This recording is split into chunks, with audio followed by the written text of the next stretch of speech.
回顧2025年，工廈成交升超過咗17%，錄得2229宗。資金究竟去咗邊呢？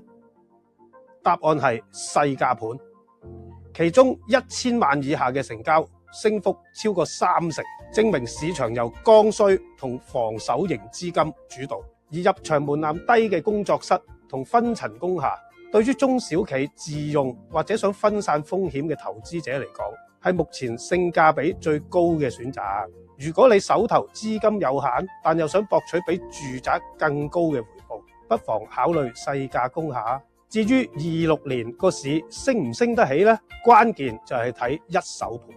早前發展商為求去貨，定價策略相當進取，預計今年一手新盤同貨尾都會繼續主導大市。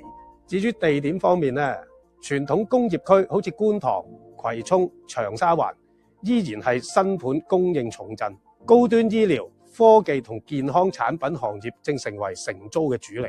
能夠滿足呢類高增值行業要求嘅工廈，租金回報同抗跌力先係最強。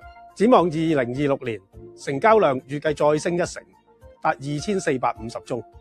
雖然中細價單位繼續係主流，但資金雄厚嘅大戶已經趁低吸納傳統工廈，改裝做數據中心或者迷你倉。